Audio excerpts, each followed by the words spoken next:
Hello, everybody. Welcome to this week's edition of Music Cities Together Live. This is Michael Bracey joining you from just outside of Washington, D.C.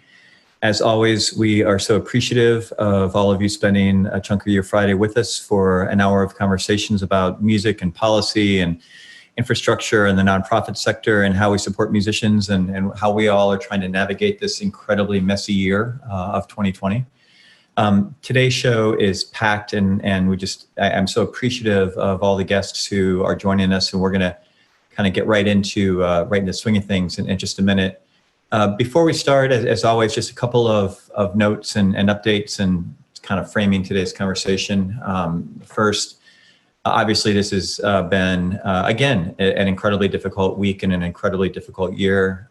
We feel for our Revs partners in the city of Louisville. Obviously, this has been a difficult week here in Washington, D.C. For a variety of reasons. The coronavirus feels like it's ticking back up. In Florida, Governor DeSantis announced that they are taking off all restrictions and they are fully open for business. So goodness only knows what that means for our friends in the state of Florida. There's just a lot of things in motion. And our show today, as always, is produced by Alex Dolvin. Alex is going to put a link in the chat to some breaking news overnight, which is of great interest to all of us. And for those of you who watch our show every Friday, we have consistently talked about if and when and how there will be the next wave of congressional relief for stimulus funding that potentially could be a vehicle for Save Our Stages or other targeted relief for the music community. A good report from the Washington Post this morning outlining some developments led by Speaker Pelosi to try to restart those negotiations. Again, there's a great deal of skepticism that Congress is going to be able to reach accommodation with the White House and actually get a relief package out the door before the election. But maybe we're not dead yet. So again, we'll keep a close eye on what's happening on Congress, because that has obviously significant impact for city and state budgets, obviously for the potential of Save Our Stages, for the Restart Act getting resourced, unemployment benefits, additional stimulus payments, the whole sort of kit and caboodle in terms of how we are all trying to navigate the economic impact of COVID, which of course is much broader than simply the economics of what's happened this year. So with that, we're going to move into our first segment. And as always, if you have comments, questions, you can put them in the chat or even better in the Q&A window. And as always, we really appreciate and value your feedback. So you can always hit us up at musicpolicyforum@gmail.com. But our first segment today is talking about something that we're really excited about here in Music Policy Forum, Music Cities Together, and Sound Music Cities Land, which is a framework that has been developed by hundreds of arts institutions over the last period of months to really put some specificity around this key question of how do we get our creative workers back to work, particularly in an era of COVID. And we're thrilled that we're joined by Americans for the Arts Vice President for Strategic Initiatives, Clay Lord. Clay, thanks for joining us today. Happy to be here. Thanks for having me.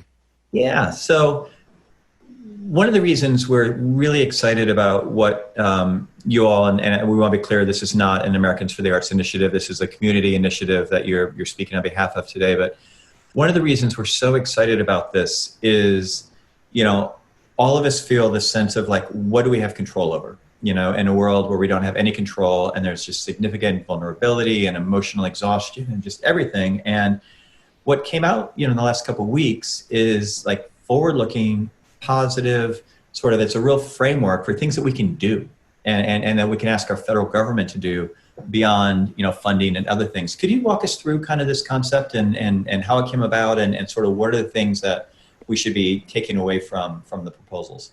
Yeah, absolutely. And, I think that's exactly right, what you've said there in terms of this is really an attempt to begin a process of reimagining our creative economy, of rethinking how the creative economy can be part of the recovery, and really of trying to rearrange the thinking of people who aren't necessarily as familiar with arts, culture, and the creative economy so that they can get into a mindset of putting creative workers to work towards the recovery rather than, providing handouts to people who aren't necessarily working. And we absolutely know there are a bunch of people who aren't working.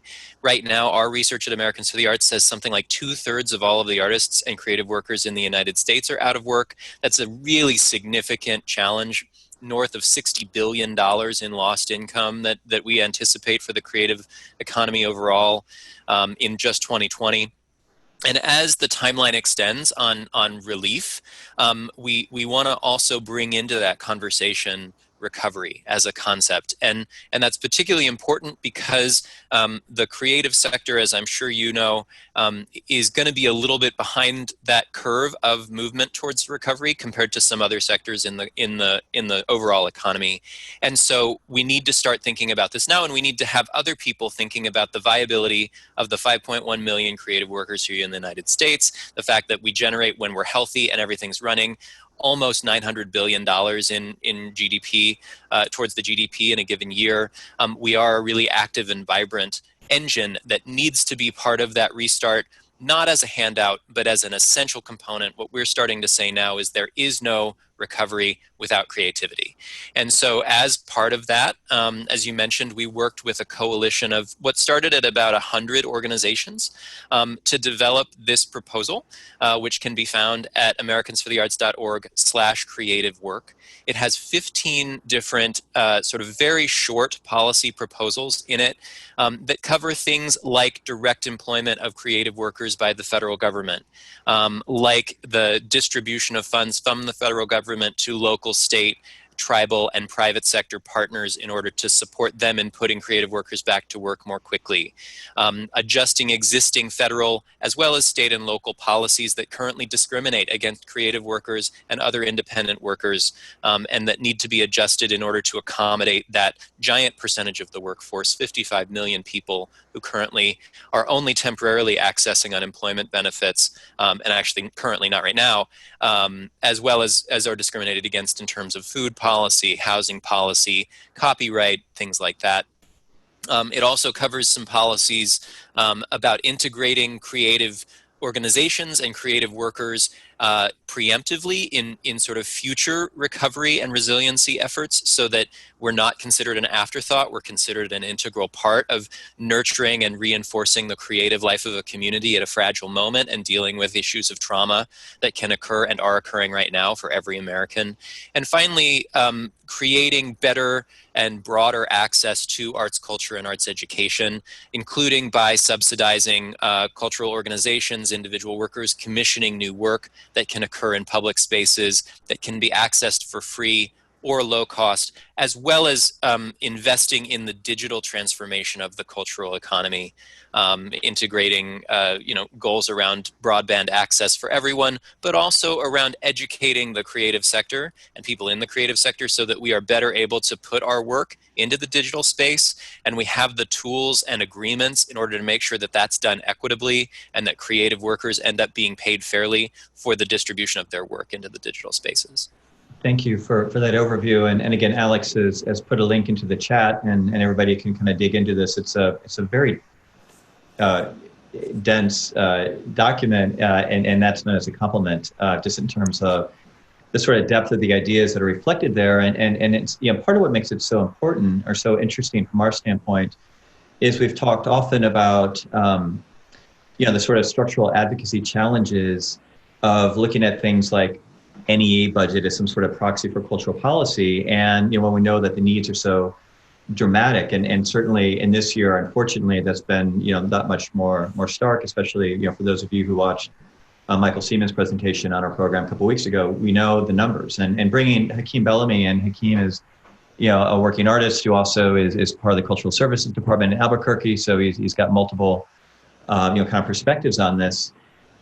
One of the things I heard a lot, Hakim, and I'd be curious on your take is, we can, at the same time that we can celebrate and be appreciative of freelancers and artists being eligible for unemployment benefits, what we hear a lot anecdotally is that people want to go to work. I mean, people want opportunities, they want to be paid, they want create stuff. And so, when Hakim, when you look at this document, what are some of your takeaways and kind of what's your sense of it? Definitely. Thanks for having me. Thanks for having me, Michael. I think that, Clay's work, right where Clay ended right there, I think is hugely important. So I'm just going to double down on that. There's so many different aspects to this document.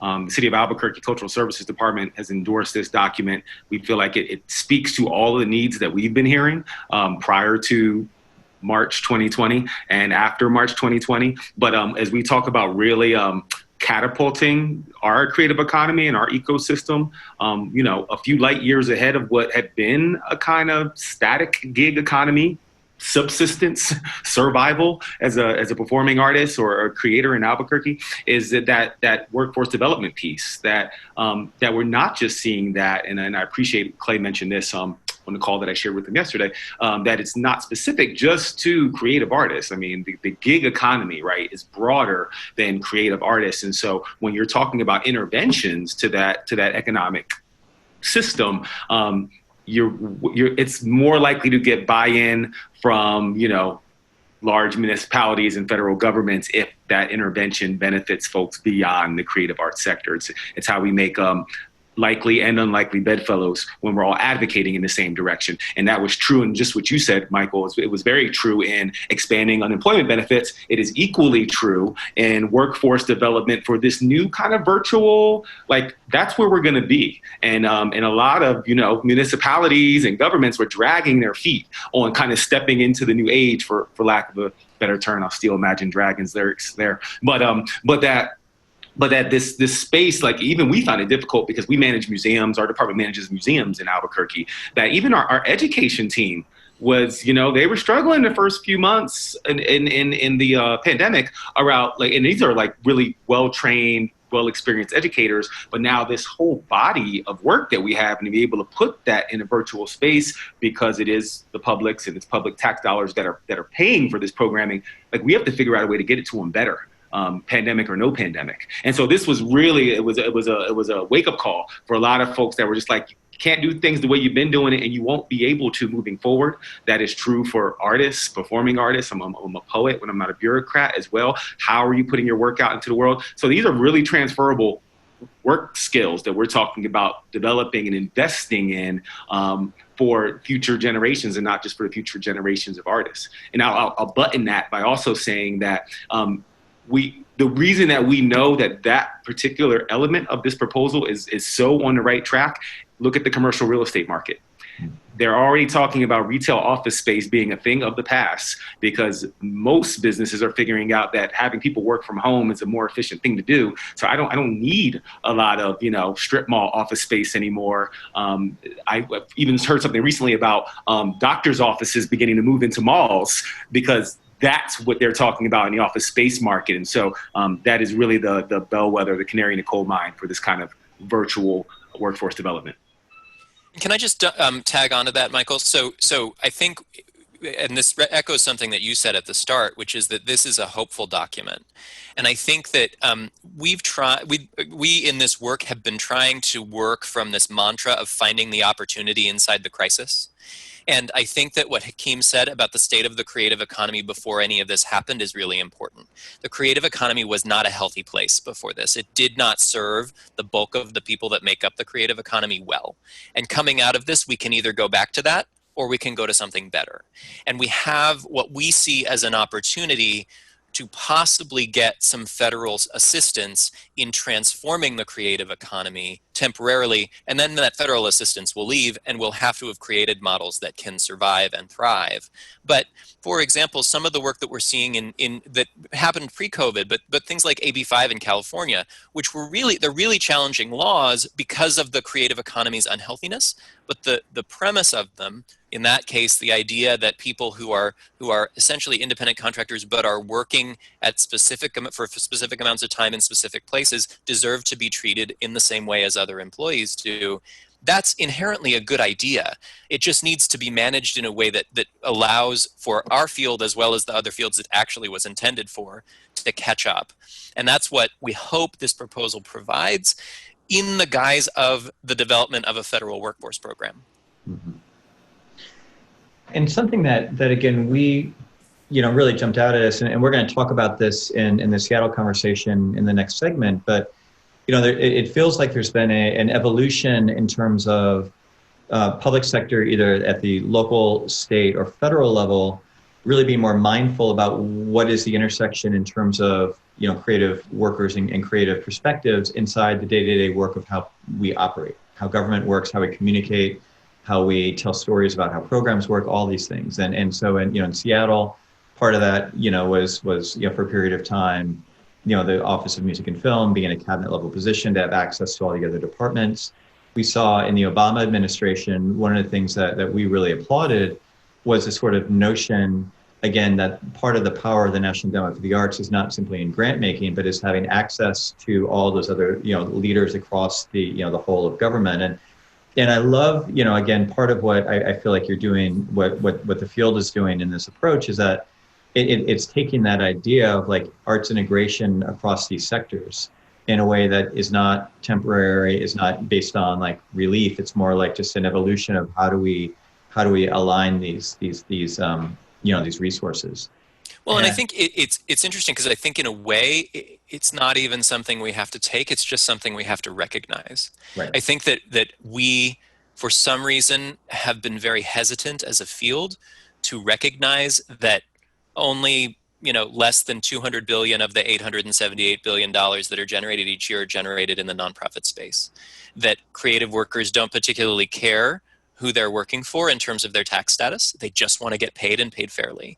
And more than that, that some of the stuff that Hakim is talking about, that the future evolution of this work is going to have to happen in concert with each other. And if there's one sort of underlying premise of this proposal, it is that, and that's part of the reason why it's so important to say that it was developed by 100 organizations in partnership, that it's important to say that 1,500 organizations and individuals have endorsed it so far, is that we can't get anywhere on our own. We have to move as a cohesive, single creative economy in this conversation, because while we do carry something like 5% of the GDP, we don't carry that voice right now in these conversations about federal policy as well as state and local policy, except in certain pockets where there are very latent cities and states. Right.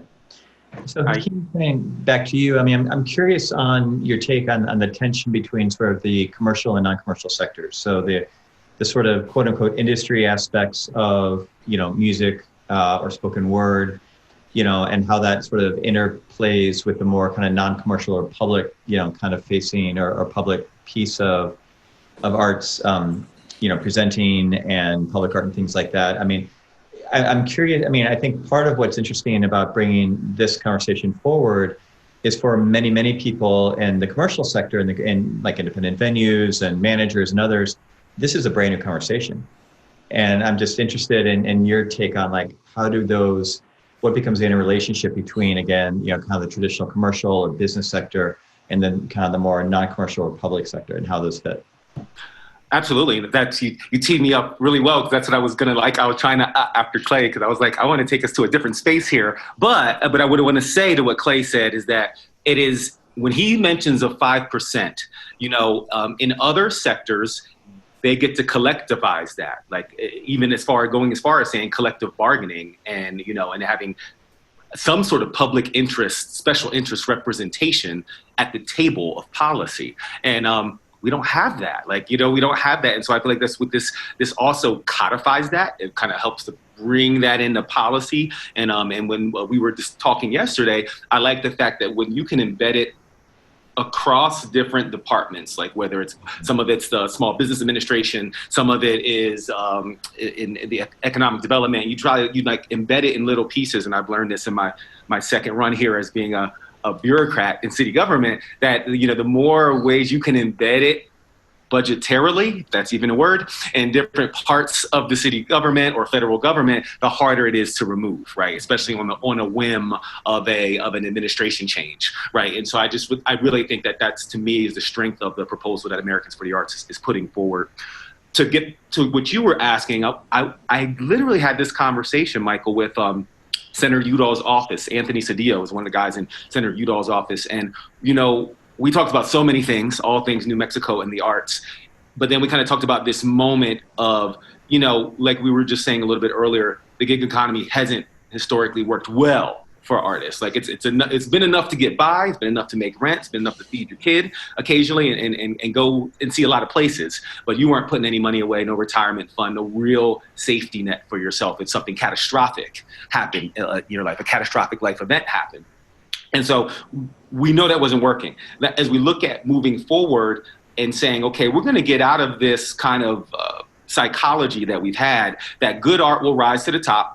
If you're good at what you do, competition will breed, the market will reward you in a competitive market, right? In capitalism, if you're really that good at your music, you'll get paid and, you'll be off to the races like Maroon 5 or whatever you want to say. What we know is that that's really selective and that is hard to scale, even when there's a huge demand on different kinds of music. And it all rests on the idea that art is this subjective thing. Like if it's good, you get booked at this venue. If it's bad, you don't get booked at this venue. If it's good, you sell out. If it's bad, it doesn't sell out. And so that's a hard thing to now bring to the public sector where, we're not exactly, having those violent swings based on demand. We're just saying, how do we systemically pump resources into this sector so that, rising tide raises all boats and all ships. And so it's a really fundamental different way of thinking. And where Anthony and I were stuck as we were having this conversation, it was like, that's why it's a hard sell. Like even in city government, we manage a public art program. If you want to throw a mural up on a wall, a city wall with city dollars, it goes through a huge process that I know most artists are like, man, you guys are going to totally change my design or throw it out, in total. And it's just very different than the way that we've allowed art to exist in the past. And so the question is, how do we divorce art from taste and move it into, a utility like we've talked about with the internet? How do we move it into this thing that is actually a right of the commons? So there's a lot in this conversation, and we're not going to obviously get to all of it today. I do want to just kind of build in, Hakim, on what you and I think Clay have been saying. I think it's important to recognize that everybody who does this work, has been doing it. I think Clay said it really well, because, the structures weren't working before. And the challenge, I think, for us as creative advocates or music advocates is to, really think back to, again, what was the idea of market failure in the 1960s that led to the creation of Corporation for Public Broadcasting, that led to the creation of the NEA, the NEH. What is our version of that today? And how are we, sort of intentionally engaging in what the market structures are, so we can be clear-eyed about what is going to happen in the commercial marketplace, what's not going to happen in the commercial marketplace, what is of value to us as a society, how do we fund it and prioritize it, how do we look at what other nations do for models that aren't exactly going to work here, but are ideas that we can learn from or potentially kind of shape, and just do the incremental work to try to make a stronger, more resilient, more equitable, better sort of music ecosystems and cultural ecosystems. And again, I think Clay, the work that you're speaking of today is so important, again, because we all have, I think we're done with conversations about conversations, right? Like we don't need platitudes. We don't need like music's really important. We don't need like go art. Like we need like, what do we actually do? What are frameworks so we can get our head around that then can lead to actual substantive change? And again, the coalition or the collaborative way that you all are addressing this, I think is really something that we appreciate. Could you speak, and we just have a minute or two left in this segment, but could you speak a little bit about the endorsement process and the next steps, and so Sure. people in this meeting, how they can engage in this other than just reading the docs? Yeah, absolutely. So the link that is in the chat, americansforthearts.org/creative work, has a click-through on it once you've read the proposal. If you are able to endorse it either as an individual or as a designated representative from an organization, you would be joining nearly 1,600 organizations and creative workers who have endorsed the proposal so far. And that's really important in itself because it shows the breadth of support for these ideas. We have already delivered this proposal to the Biden campaign. We are in the process of delivering it to the Trump campaign. We will be working on putting it, after they get through what is hopefully a successful relief conversation, putting this in front of all of the people in both houses of Congress. We're also specifically trying to aim it at people who are up for election or re-election, so that they can think about putting some of these ideas into their planks and platforms as they're thinking about it. We also are getting really close to the election, so this is not just focused on the next 39 days. And in fact, there's a lot of work that's going to happen between now and, say, the end of the year, including stuff where all of you can be involved. So if you choose to endorse the proposal, there'll be an opportunity in the next few weeks to begin collaborating with your fellow endorsers, if you want to build out each of these 15 glimmers of an idea into true and specific policy.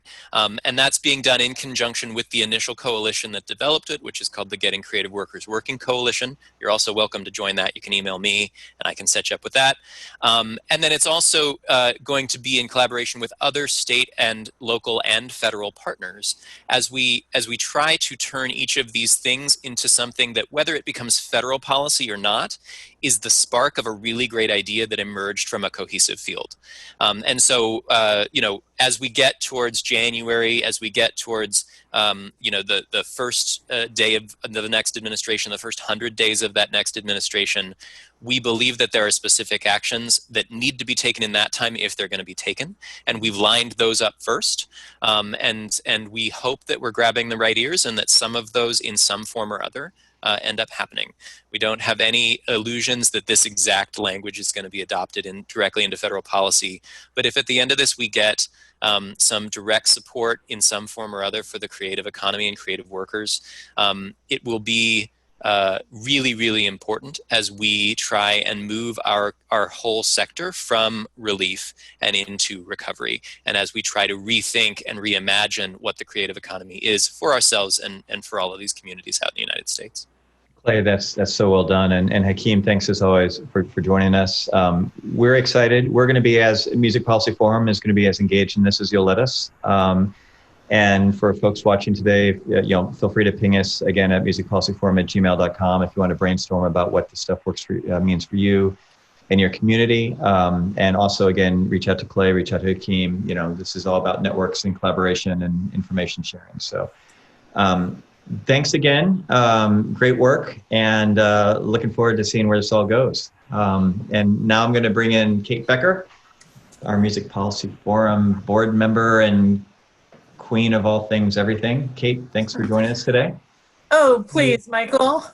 We're really excited about this segment. So again, we've been doing this program, which Kate really inspired back in the early spring, to again showcase ideas,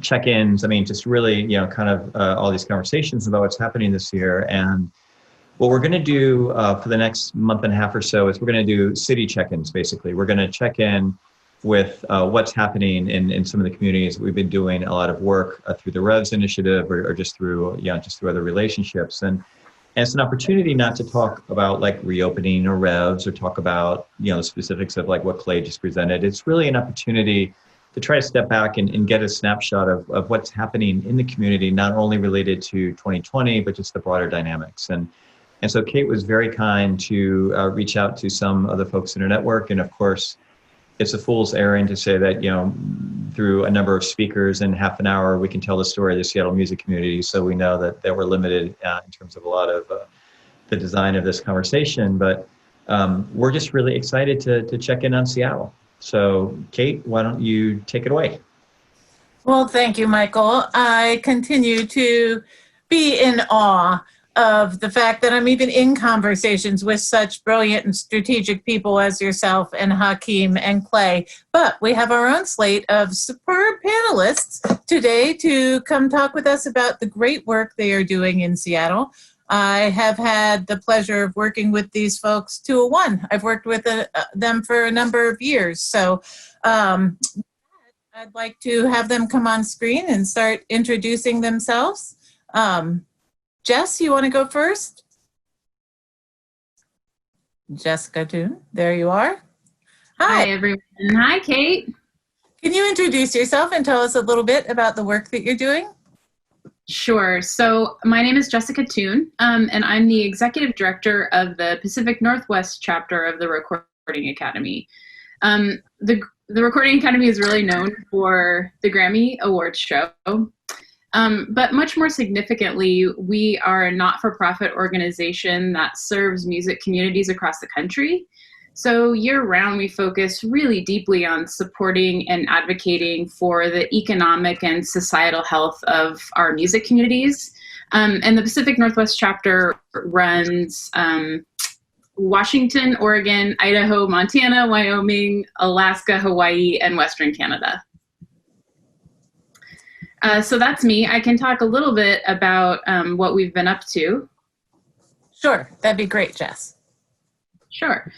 So in terms of sort of what we're seeing in the field, it's rough for people. I mean, we all know that the industry has been so hard hit at all levels, and people are really, really struggling. At the same time, I think we all know this, particularly on this panel from working with this community, is that it is so resilient. And so I've seen incredible innovation. I've seen people adapt in really transformative ways. I've seen people lift each other up and create opportunities for one another, which is just so inspiring.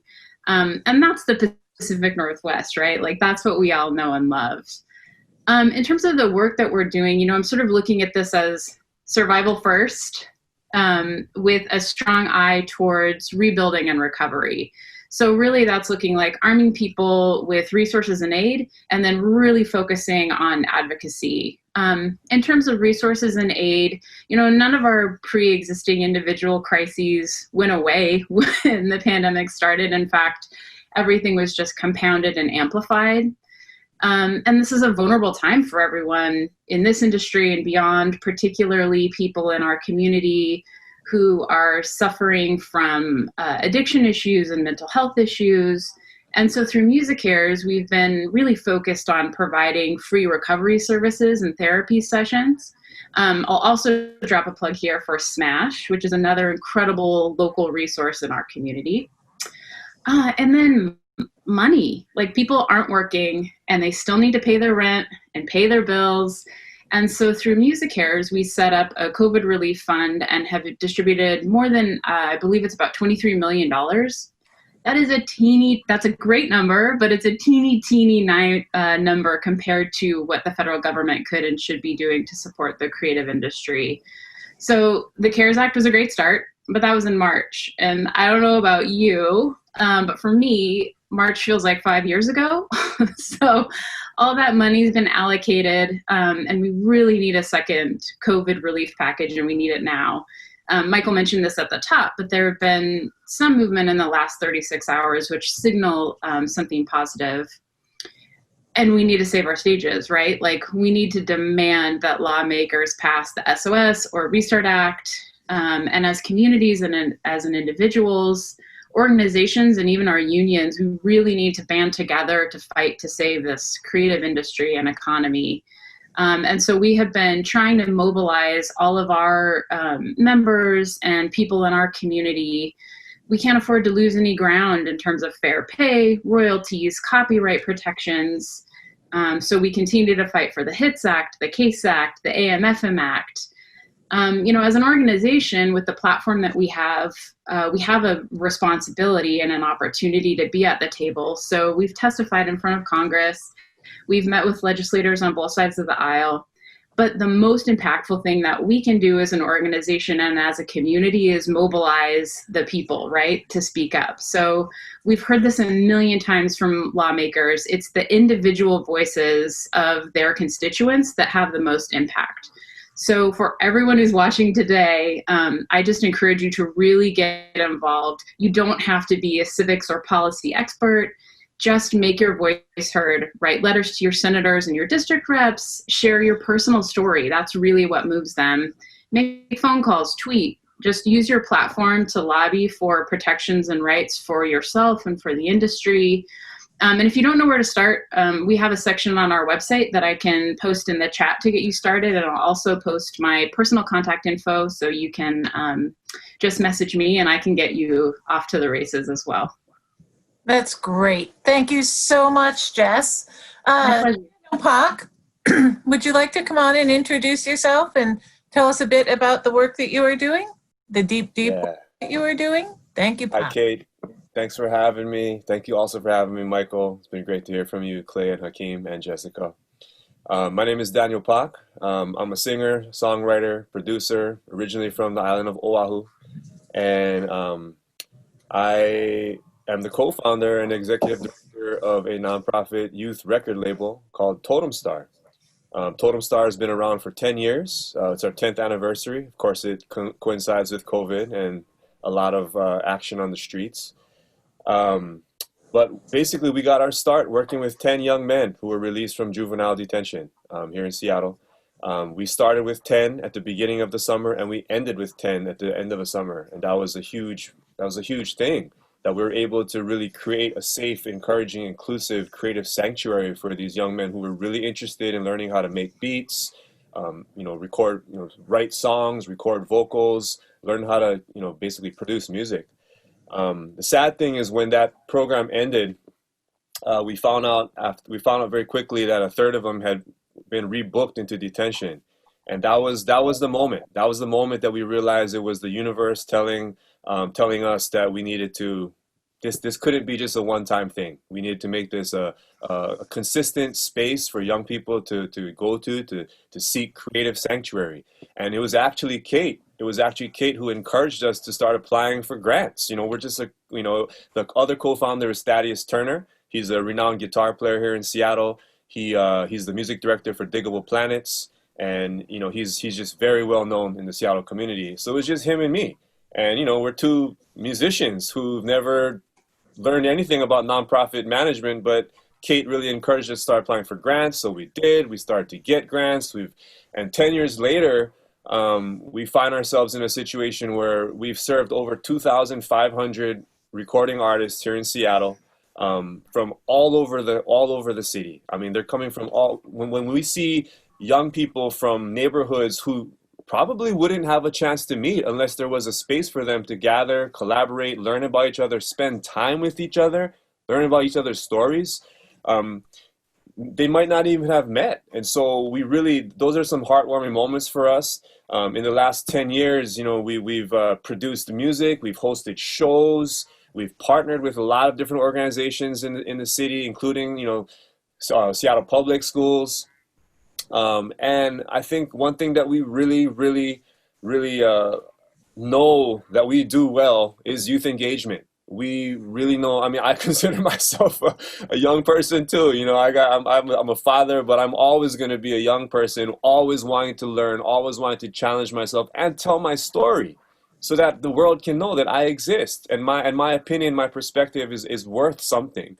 And so, the majority of our participants are from BIPOC communities. We're working on new partnerships all the time. Right now, we're trying to partner with a great intertribal native organization called Na'a Ilahi. We're trying to work on some collaborative community podcasts. And we've also, through COVID, been, our studio got shut down on March 9th, but the very next day we launched remote sessions. So all of our artists are still able to be in touch with our artist mentors. We have a whole roster of artist mentors who have not lost 1 hour of work throughout COVID. That was our big priority when COVID hit, that our artist mentors still have work. To this day, they meet up on Zoom one-on-one, and they do everything from songwriting to beat making to vocal technique to music business consultation. And we also offer monthly open mics on Instagram Live, which is an incredible platform for young people to just be able to still perform and still connect and collaborate and support each other. So these are all the things that we've been doing, including sync licensing. We've been sync licensing our artists' work to get them paid. In fact, a lot of our artists have probably made more money than I have over COVID through sync licensing, which is great. And internally, we've also been challenging ourselves to step up. Right now, all of the male identifying board members, staff members, and youth, we're going through a series of anti-patriarchy trainings so that we really use this time to better ourselves as humans, so that no matter where we go, we're always making sure that Totem Star is always an inclusive, creative space for our young people. Absolutely phenomenal work, Pak. I get to see you a lot, but I can't possibly keep up with everything you're doing. It's amazing. So thank you. Hey, Reese, are you out there and do you want to come on? Kate. Hi, everybody. My name is Reese Tanimura, and I'm the Managing Director of Northwest Folklife, and I'm also the Chair of the Seattle Music Commission. Like Pac, I was born in Oahu and shuttled back and forth. I've been lived in Illinois and then back in Hawaii, and now I'm here in Seattle. I'll tell you a little bit about Northwest Folklife and some of the work we're doing, and then maybe talk a little bit about the commission as well. So Northwest Folklife is an organization that's turning 50 in 2021. We have a history of basically bringing folks together around arts and culture, and this idea that, that arts and culture strengthen communities and act as a way that we can build understanding and bridges. And I think especially in a time like this where there's so much that is in between us, including computer screens and, political divides, I think it's really important that it be named that arts and culture are one of the places that people are still consistently coming together, whether it's to see a concert online or to have really great in-depth discussions about history through the lens of, particular art forms. I think that those are really big ways that our sector and our communities are helping us manage the COVID and basically the the flaming mess that is it is 2020. Some of the things that we are kind of known for, at least locally and a little bit nationally, is that our flagship program, the Northwest Folklife Festival, has gathered about 200 to 250,000 people every year at Memorial Day on the Seattle Center campus to celebrate community arts and cultural and heritage art forms. So we have typically 5,000 to 6,000 performers, all community-based, who come in, do workshops, everything from, hip hop dancing to, folklorico and mariachi and,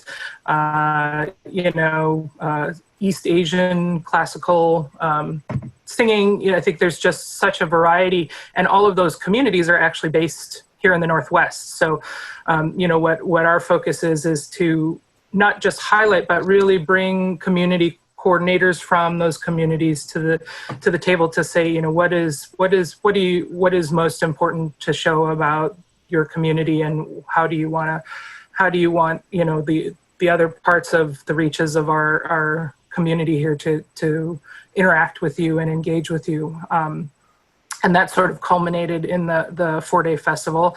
But, during the year, we work a lot with those communities to both support work and events and programs that they're doing, as well as build relationships to work on different problems across, that are, I think sometimes we just think of, just that arts performance or that presentation, but really work on community issues that we all have to solve together. Most recently, the last few years, we've had pretty intentional youth residency programs working with Próxima Generación, which is a collaborative program we do with Nepantla, Cultural Arts Gallery and Jake Prenda's in White Center, which is focused on Latino, Latina, Chicana youth, and basically, introducing youth to mentors and artists that express their culture through their work, and having those youth have a chance to engage in different cultural arts. We work with the Rhapsody program and do a project called Unbroken Circle with Ben Hunter and Joe Siemens down in Columbia City, working on roots music, blues music styles, but also really digging into the methodology of that to uncover family and personal histories. And I think, our most recent pilot that we're working on with Ricky and the Vera Project and Teen Ticks two other great, amazing youth serving orgs in our region, is on workforce development for youth, particularly not just providing internships within our own organization, but working with our over 130 community partners to see where there are opportunities to build in community roles for youth to experience different ways that arts is played out, and how, you know, entrepreneurship, community organization and development, and all of those things are basically culminating within the arts, and having great mentors from places like Wanawari, CD Forum, you know, Coyote Central. So these are all like amazing local arts institutions, organizations, museums that are taking interns and sharing their wealth of knowledge and experience, and building our next generation. You know, heard Clay and Hakim talking a lot about that workforce development, that it's a big concern right now for our, you know, our age of cultural workers, but also what, you know, happens when we have these major economic incidences is that our youth and our younger generation and young people in college also get released into an environment that's really difficult, and may not be able to follow or bring all the things and innovations and imagination they have to the table because they're just trying to find a job somewhere. And I think, you know, in terms of building back better, we'd like to see that innovation really stoked, cultivated, so that as we rebuild and as we do recovery, that their voices are at the table, really spearheading the change and movement forward. So that's, you know, those are some of the things that we're really excited to continue to be working on those projects. Had a really quick shift, you know, our May Festival, we'd been working on it all the way from the previous, from 2019, and in April had to say, you know, this is just not safe, it's not practical to do this, and pivoted really quickly. I mean, really within 3 weeks, we had a digital festival that, you know, I wouldn't say obviously as expansive as, as our in-person, but we created a platform where we had streaming and pre-recorded workshops and performances, and actually had some great contra dancing and in Zoom, salsa dancing, all these Zoom formats we use to bring people together. Some people were dancing with the folks in their homes. Some people were finding, you know, pets that were placid enough to dance with, but it was just a really great way to get people together to do what they love, because they, you know, we're already in a few months of being separated and not being able to do some of those things, and just really getting back to that, bringing people together, taking care of communities, thinking about, you know, mental health and community as a paired circumstance. And I think that plays, you know, a lot of that work is really hand in hand with what we do with the Music Commission. We have commissioners from, you know, everywhere from the, you know, the IP lawyer side to, you know, Pak and I doing nonprofit arts, both in youth and some in venues. We have some recording studio folks, we have artists, radio station folks, and I think that the wide variety of folks that are on the commission are also involved in all those pieces and parts of advocacy and movement building. You know, I know that Pak is really closely watching and being representative in the WANMA and NEBA movements, and you know, we also are gathering up to talk about how to support our educational colleagues and institutions at this time, as an opportunity really to rethink education as a community proposition rather than as something that, you know, is owned by some textbook companies in Texas.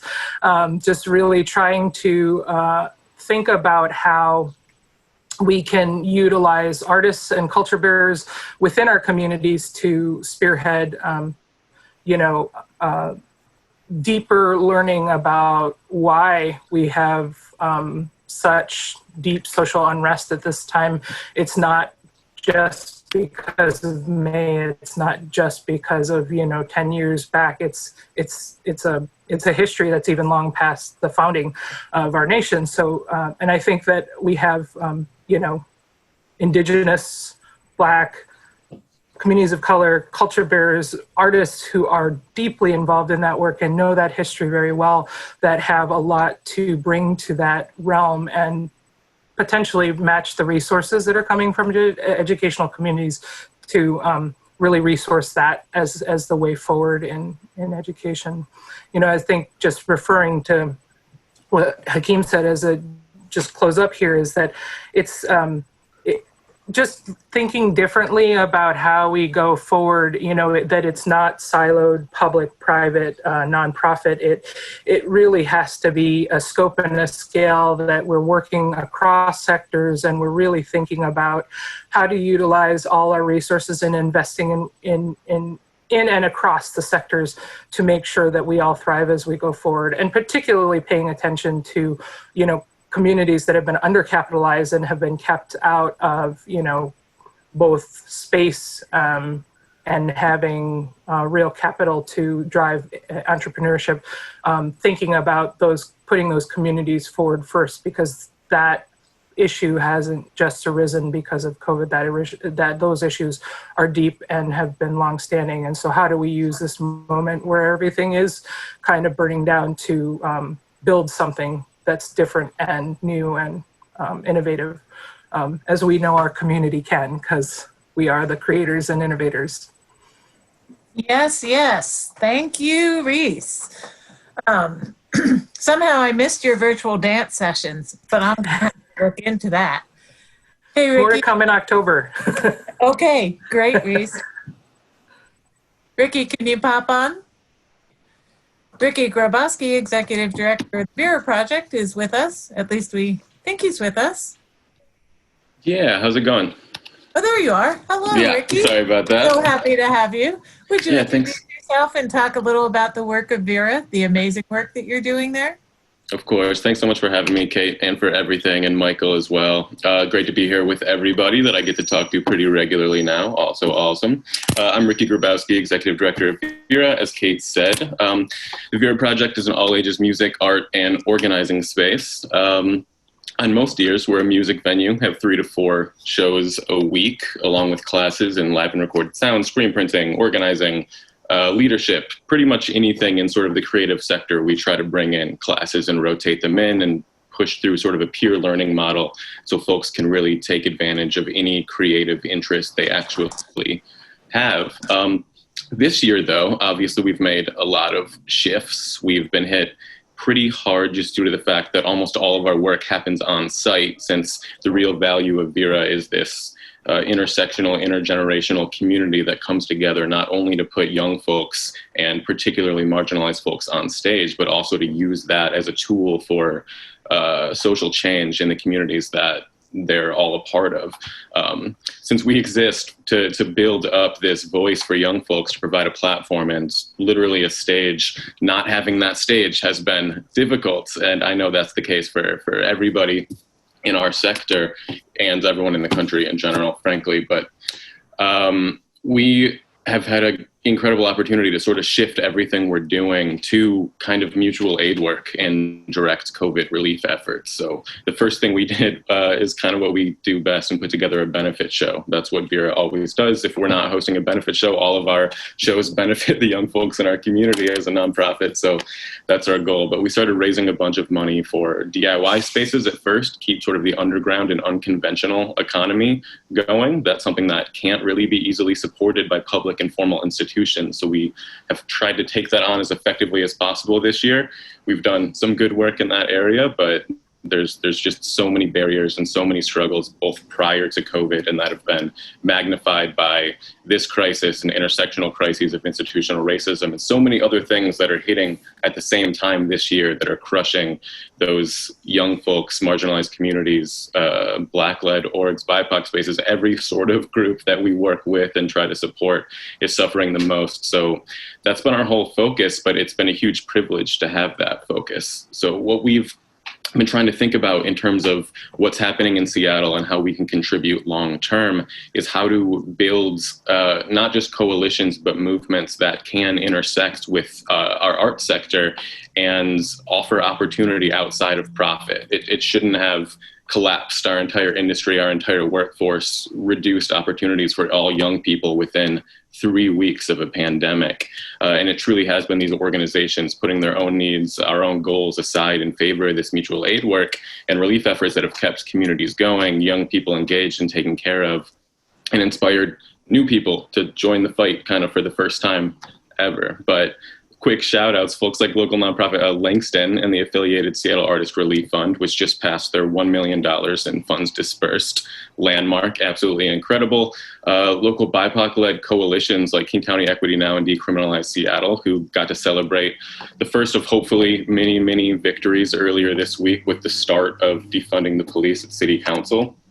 And of course, everyone else in this call, really appreciated hearing all of those incredible stories. I know some of them firsthand, but always good to hear in a different context. But all these orgs are weighted in art and are that directly committed outside of any sort of profit model of what they gain out of it and using that as this tool for social transformation. And that kind of commitment to those movements is, I think, paramount to our ability to actually recover and persevere here. We're not even talking about reopening at Vera yet. That's the last thing on our mind. It's all about the direct aid work now and then recovery.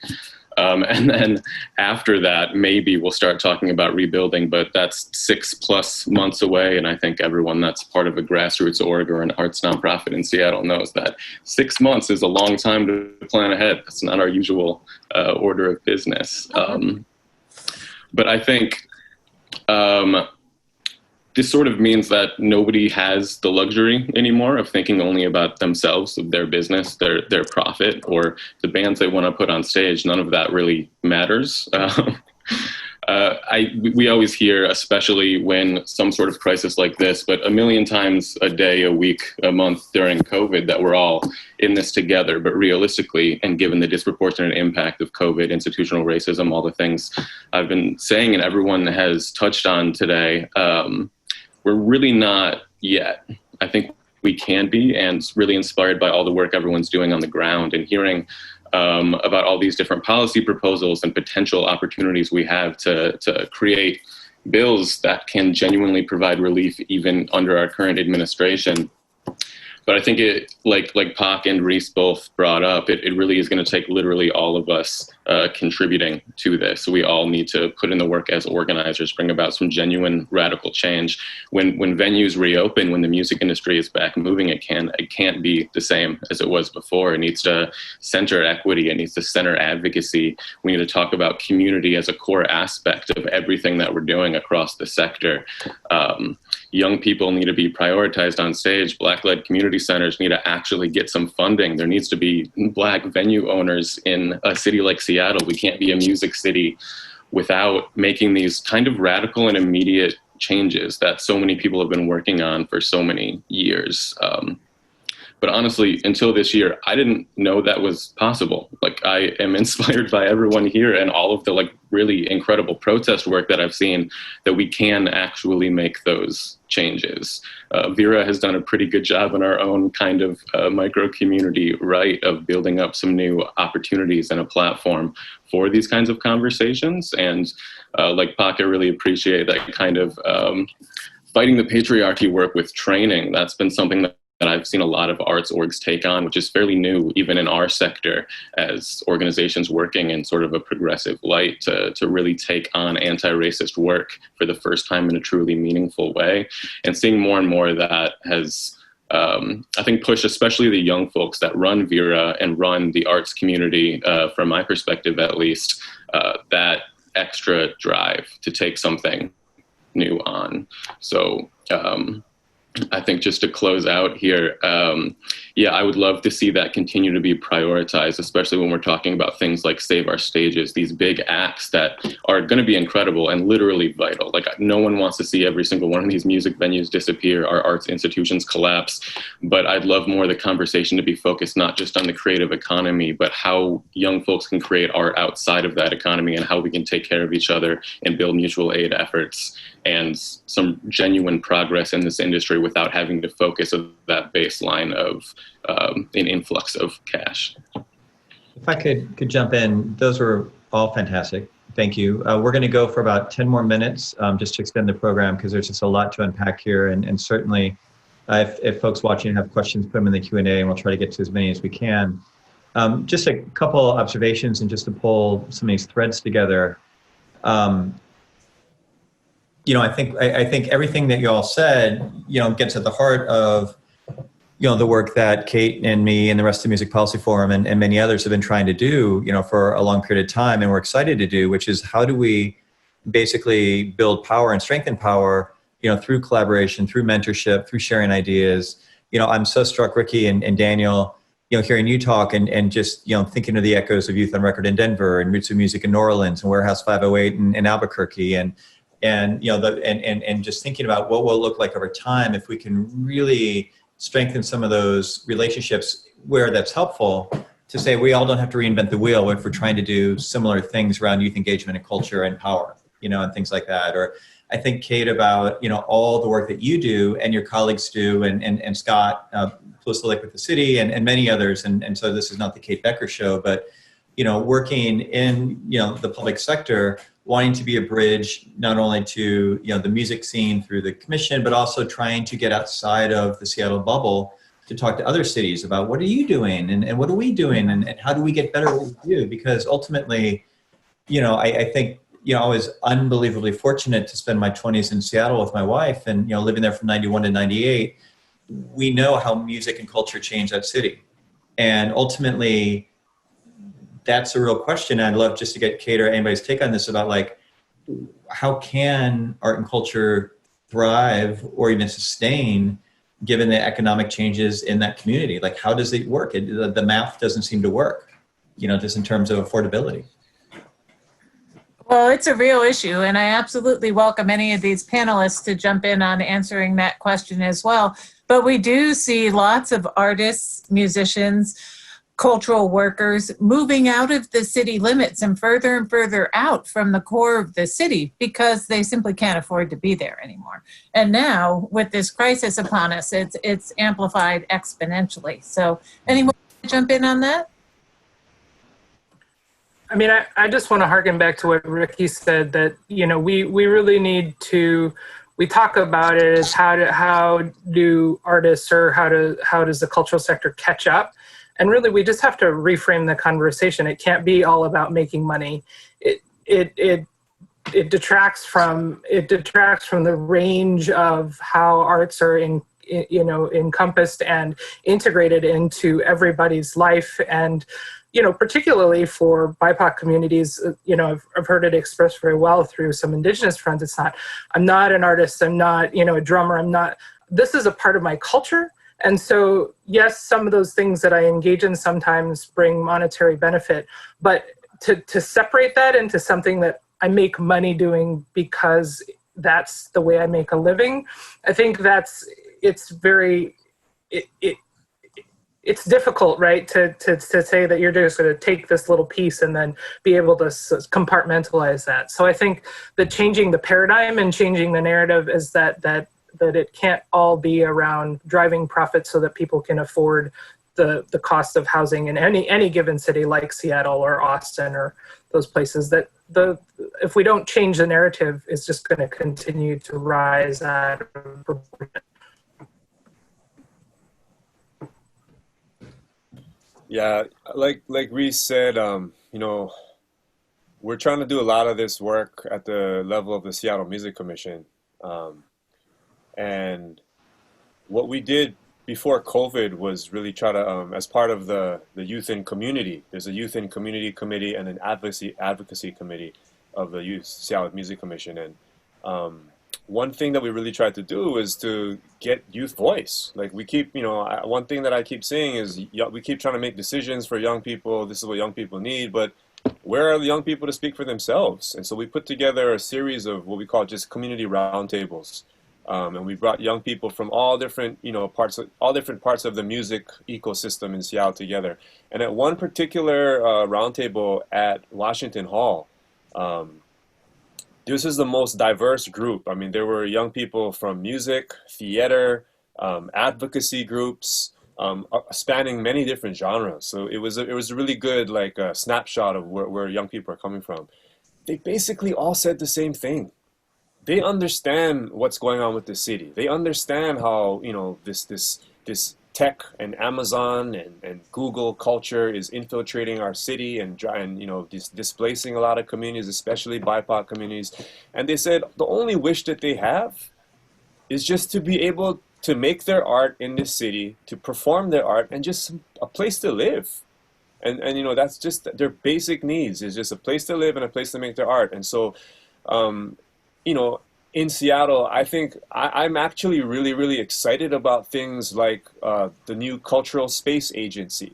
It is a public development authority that is being created it's a collaboration across city departments. A proposal just went to the mayor, and really I can't share all the details because it's still in process. But as we're building this idea of a PDA, that the five goals of it is to keep race in the room, to center needs of communities of color, to build community wealth, that the community decides who decides. And one thing that's been brought up many times in this conversation is that assets are not always financial. Assets are intergenerational knowledge, cultural traditions, social networks, and things that aren't just dollars, like music, like the art that we make, the young people that make the young people that will be having this conversation with you, Michael, in 10 years, and that we can always be learning, and we're always learning, and that we have to question the dominant assumptions the dominant cultural assumptions, if you will, that have been made throughout history. And that this is a time where, our good friend, the director of the Office of Arts and Culture, Randy Engstrom, will always say, if we're going to rebuild this, right, but we got to rebuild it better. And there's no other way to do that. Well, I really appreciate that. And Reese, I really appreciate your framing or the way you address it as well. And I think just on a hyper pragmatic, sort of level, part of what I'm getting at is I have so much appreciation for Seattle and the community in terms of the public sector, in terms of the cultural sector, in terms of, kind of the commercial arts sector, not being afraid of the difficulty that there are no easy answers on any of this stuff. And being willing to hang in for a period of up to now, 2 decades or so of having structures to try to work through these issues, to try to identify issues, to try to think big.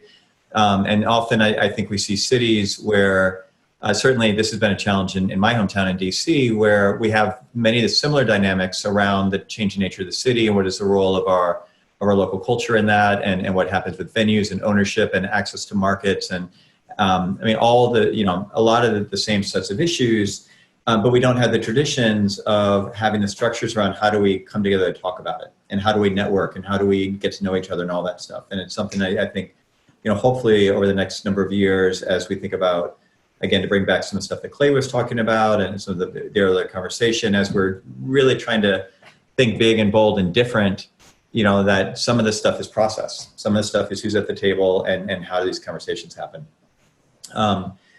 We are just about out of time. Kate Becker, do you have any closing thoughts, or anybody from the group?